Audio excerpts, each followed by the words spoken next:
Hello, good evening, everyone. It is my first Facebook Live for tax deductible lifestyle. Hope you have enjoyed it. To be honest, it's actually the first one. I'm really excited, but also very nervous about it. Thanks to all my accountability buddy for today from my public speaking group. Hi, Karen. Hi, nice to see you here. And it's the first one. And today we're talking about taking control of your finances. I know it's 5 p.m. Everyone, if you're working all day, you're tired. But it's like, thank you for your like. I know it's like everyone feeling tired. It's 5 p.m. But why I'm talking about finance at this time? It's just like this kind of thing, finance or money, doesn't have to be serious. Because it's the first one. Hi, Vincent, how are you? It's the first one. Hi, Robbie. Hi, nice to see you here. When it comes to finances or money, it doesn't have to be serious. Because it's the first one, I have my toys at the back to support me. Today, actually, it's my accountability buddy. When I ask them what you'd like to know about. Hi, Rita, how are you? Nice to see you here. They're talking about what did you talk about? Because I was speaking at Women's Economic Forum last Tuesday. The topic for me is taking control of your finances. But the good thing about that is at that day, I would just let it go. I didn't really use my script. I had some sort of preparation, but then I just let it go. I just go with the flow and see where my heart is. As you can see, I have my YouTube channel. It's called Tax Deductible Lifestyle, as well as I've got all my blogs and the tax tips on social media. But why I'm doing this? Because when it's live, I can really interacting with you guys and let you guys to see where my heart is and really go with the flow.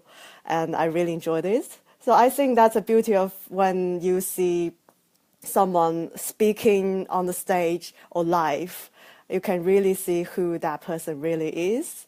Hi, Rita. Just before you join, I mentioned because it's the first one. Well, thanks for all your support, and I've got my toys to support me at the back as well. But then focus on me. We're gonna talk about something a bit serious. Okay. Well, when it comes to taking control of your finances, what does that mean? Well, actually, when it comes to money, because I run the business. Hi, Gary. How are you? Because I run my business myself, I do have to take care of my money. And it's very critical when you're an entrepreneur. Sometimes when things happens. Hi, Rita. Glad you like the toys. Yeah, things can be out of control.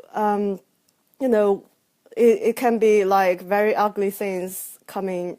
Either someone like a biggest client, they decide not to pay the bill, or you lost a client. Things happens, and there are things happen to me during my journey. It's actually yesterday was my business, the third anniversary of my business. Thank good, I survived the third year. But then it's a lot happens.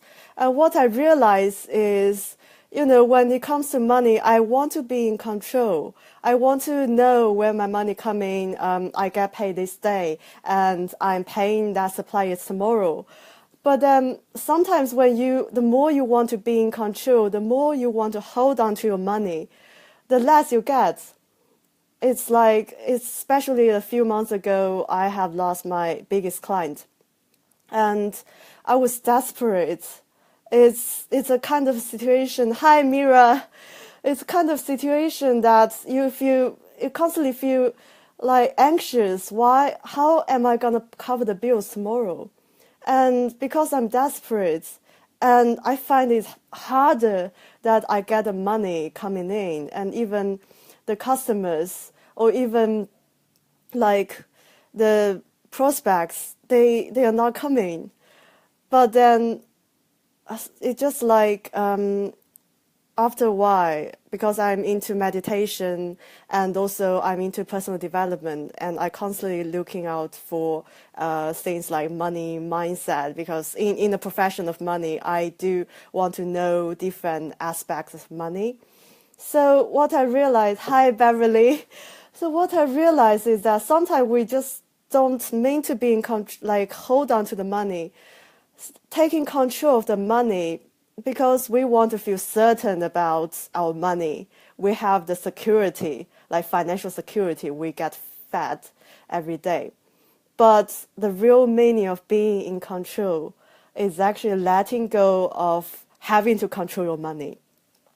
So when I had that shifted my mindset, like say when I have to pay that person, when money has to go, has to leave my bank account, it's just to let go. I realized that I had that tendency that I have to keep holding on to the money.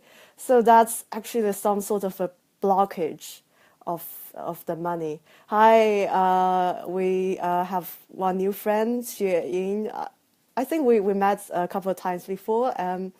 Thanks for joining me. But then, it's just like when the money being meant to go, then you just need to let go. And when you are willing to let go, and better things will happen to you. It's just that the old things will go and the new things will come. So when it comes to like money, really, when you have to spend money or when you have to pay the bills, really don't have any negative feeling about that. Always think like the money you spend, all the money you spend, be grateful for that. Like it gives you joy. It's just feeling grateful that you have the money to fulfill your needs, and you can pay that supplier to get your needs fulfilled, and also just enjoy the service, and just feeling it's a kind of investment, and all the money you spend, it will come back to me multiplied. So yes, being in control, that means letting go. Yes, always feeling like, yeah, it just we don't mean to be in control. And the other thing, actually, I talk about this in Women's Economic Forum as well. The other thing, when you're feeling money really stuck in your life, there's a one simple action you can take that to shift your feeling, really shift your energy. Because when you have the money, the main purpose actually, lots of people, the main purpose, you want to be successful and have money. You want to give back, like your favorite charity or the people in need, like the people suffering health issues or people in Africa cannot even get access to clean water. Or like there are lots of courses like cancer research or even wild animals or for the children. So when you think like that, when you think there are people starving or homeless, and when you look at yourself, you have this, like you have the roof on top of your head, and you have clothes to wear every day. You have so much, and there are lots of people in need. So it's a good way, really can really shift your energy, is start giving. It doesn't have to be a big amount, or you might say you don't earn enough, you have a big loss, you don't earn enough now. But you don't have to give a big amount of money, or sometimes don't even have to be money. Even just some sort of kindness, like people you even don't know, and just wish them well.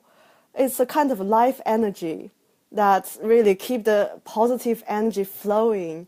And in that way, because in spiritual world, because although I'm an accountant, I'm also into spirituality, especially when it comes to the topic of money. So when it comes to that, in spiritual world, money is a source of energy. It has to flow.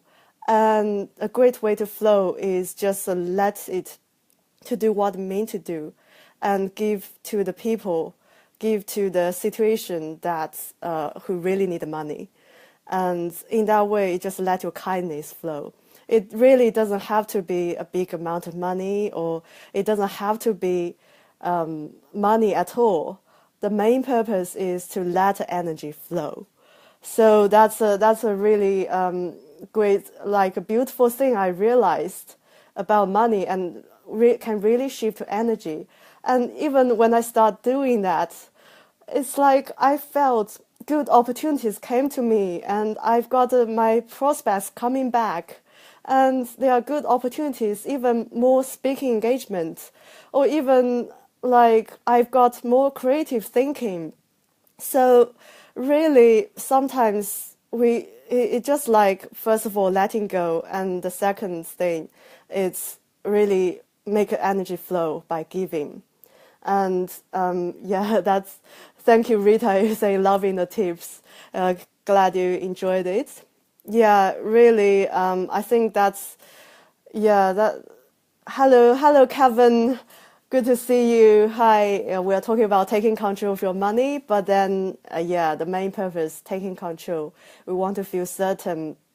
It's actually not about keep holding on to your money, not about controlling your money, but it's really willing to let go of your money, and always believe, the universe is always taking care of you. There is always plenty in this world. So yeah, that's really, I think, although my day-to-day business, my profession is in finance, in tax, it can be quite a dry, can be kind of serious topic. But there are actually different aspects about money, and even like in spirituality. And also because as a business owner, I do constantly looking at these things. I think running a business really gets me into the situation that really have to learn what money really is. Because if I am in a job, I probably just think it's a steady paycheck. Doesn't matter I'm happy or not. I probably still get a steady paycheck. I don't really have that kind of feeling. But when I am really running a business, I'm in that situation that as a business owner, I'm giving, like I give to give. It's that sort of a mentality that can drive me, like really make me think why I'm doing what I'm doing, why I want to build a business that is successful, that generates lots of cash, and what's the main purpose of it. So really, money is something you need to let it flow. And the last thing, actually, I realize when it comes to mindset about money, I really think it's not about me. When you run a business, if you think it's a business that only benefits you, then it's actually, you always worry about money. And it's actually, the business is not just about you. It's not just about me. That's probably when you are small, it's like, it's probably sole trader. I call this some sort of like sole trader mentality. When you are sole trader, yes, you are the only person working in the business, and the business, yeah, it has to make profit and benefit you.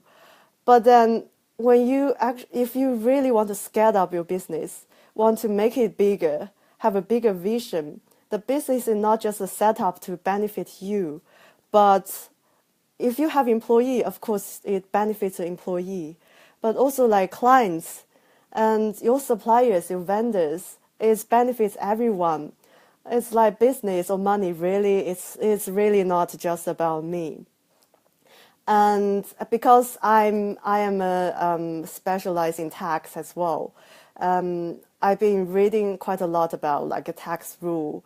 Although lots of people think it's a kind of a quite complicated thing, it can be dry. But actually, I realized the beauty of a like tax law, the government is actually set up the tax rule to encourage you to do the right thing.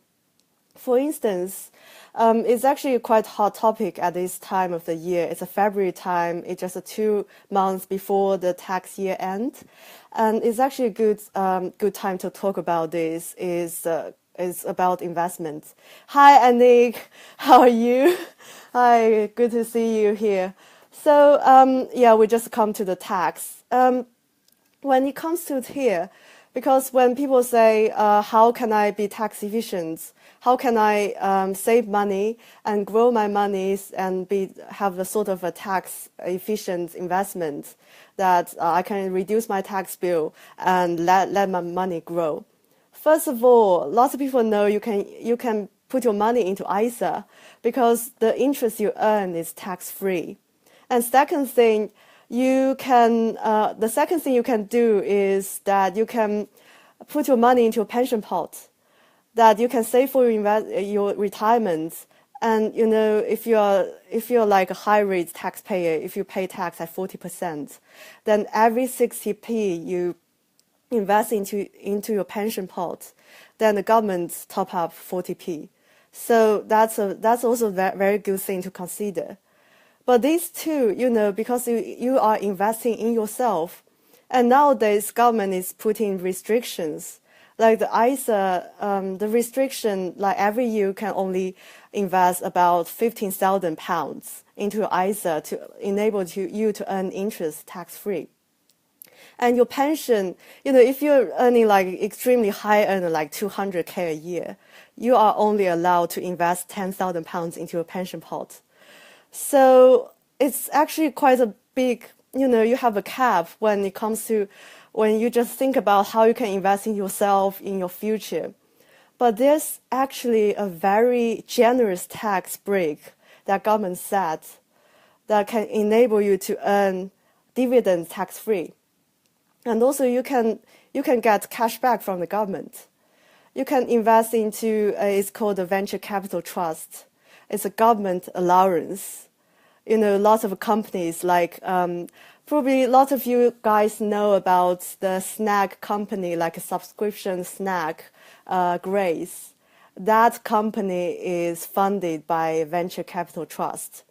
As well as probably, if you're looking for property, you know about Zoopla. That again also comes from a venture capital trust. So that's a very generous allowance because you're allowed to invest up to 200,000 a year into that venture capital trust. And also the good thing is, if you invest £10,000, then the government give you 30% back in cash. So that means you invest £10,000. The £10,000 is still yours, and in the future it pays dividends if the company grow. It's tax free. But then when you invest, you get £3,000 from the government. So that actually, as you can see, it makes your money bigger. So it's actually the way that government wants you to help others. Always not just think about investing in me, but always think about it's not about me. It's about everyone. It's about when you have the money, it's not just about me. It's about the people in need. It's about the prosperity of the economy. It's about investing in this sort of startup company that enable them, like entrepreneurs, to fulfill their vision and to make the world a better place. So, well, I hope you really enjoy this tip so far. I think I also very enjoy this Facebook Live. Yeah, and also, of course, if it's the first one, if you like to hear more about any other kind of tips, even how to manage money, about more interesting tax tips, like some sort of signature tip is how to make your vacation tax deductible, something like that. Just be free to comment or be free to share this video if you think anyone else will benefit from that. And then, so from now on, every Friday, every Monday, that's not Monday Blue, every Monday, 5 o'clock, oh, thank you, 5 o'clock GMT, and I will be here. It's a tax deductible lifestyle. And also the other announcement is I am in process of writing my book. I'm looking to have my launch in June this year. So The idea is, of course, I will talk about finance and tax, but eventually, when we are good about money, we want to have a good lifestyle, or even something like we can give back. So, if you have any ideas about the launch party, because my idea is not just about me, but I will have some experts, invite some experts in lifestyle, or even health and fitness, or like work-life balance. If you have any ideas about this, please be free to contribute as well, or be free to message me about anything and more details. Okay, so well, thanks guys for joining me, and I hope you enjoy this video. And be free to share the comment. It's tax deductible lifestyle, and I will see you next week. Bye.